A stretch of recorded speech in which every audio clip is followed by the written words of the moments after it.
Binasbasan ni Jacob ang mga anak niya. Ika-49 na kabanata.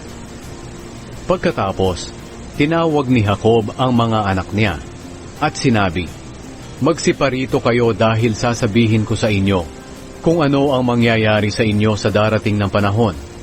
Mga anak, lumapit kayo at makinig sa akin na inyong ama. Ikaw, Reuben, na panganay ko, ang kauna-unahang lalaki kong anak. Mas tanyag ka at mas makapangyarihan kaysa sa iyong mga kapatid. Pero katulad ka ng kumukulong tubig, dahil hindi ka makapagpigil sa iyong pagnanasa, kaya ka sumiping sa aking asawang alipin. Hindi ka na hihigit sa iba.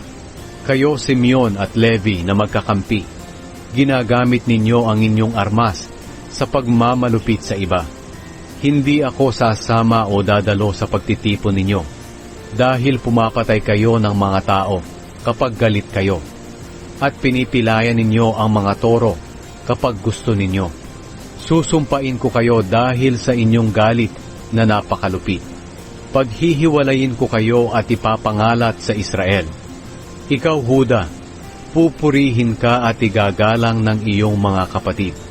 Tatalunin mo ang iyong mga kalaban. Katulad ka ng batang leon na matapos hanapin ang sisilain ay bumabalik sa kanyang lungga at doon magpapahinga. At walang makakapagtangkang gumambala sa kanya. Patuloy kang mamumuno, Huda.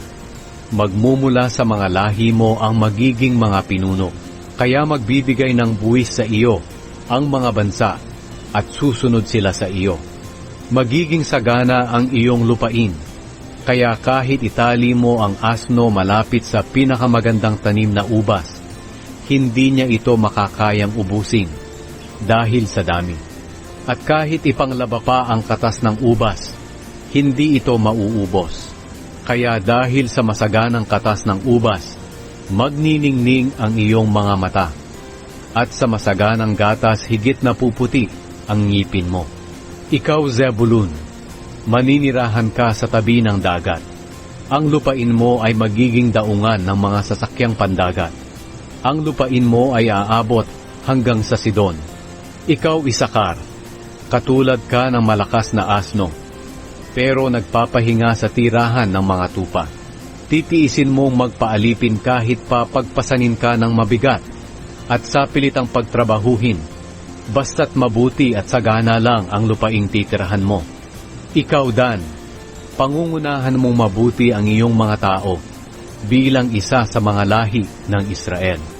Magiging katulad ka ng makamandag na ahas sa tabi ng daan na tumutuklaw ng paa ng dumaraan na kabayo. Kaya nahuhulog ang nakasakay dito. Pagkatapos sinabi ni Jacob, "O Panginoon, naghihintay po ako sa inyong pagliligtas." Nagpatuloy pa siya sa pagsasalita. Ikaw, Gad, lulusubin ka ng grupo ng mga tulisan, pero gagantihan mo sila habang tumatakas sila. Ikaw, Asher, magiging sagana ka sa pagkain. Aani ka ng mga pagkain na para sa mga hari. Ikaw, Naphtali, katulad ka ng pinakawalang usa na nanganganak ng magagandang supling.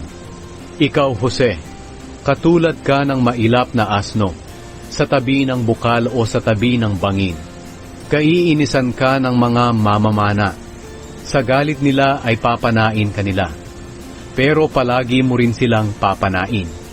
At ang braso mo ay patuloy na lalakas, dahil sa tulong ng makapangyarihang Diyos ni Jacob, ang tagapagbantay at ang bato na kanlungan ng Israel. Siya ang makapangyarihang Diyos ng iyong mga ninuno na tumutulong at nagpapala sa iyo. Bibiyayaan kanya ng ulan at tubig sa mga bukal, at bibiyayaan kanya ng maraming anak at hayop. Ngayon marami akong pagpapala, labis pa sa kasaganaan noon ng mga sinaunang kaburulan. Naway matanggap mo ang mga pagpapalang ito, Jose, ikaw na nakakahigit kaysa sa iyong mga kapatid. Ikaw, Benjamin, katulad ka ng asong lobo na sumisila sa umaga ng kanyang nahuli para kainin, at sa gabi ay pinaghahati-hatian ang natirang nasamsam. Sila ang 12 anak ni Jacob, na pinanggalingan ng mga lahi ng Israel. At iyon ang huling habilin ni Jacob sa bawat isa sa kanila. Ang pagkamatay ni Jacob.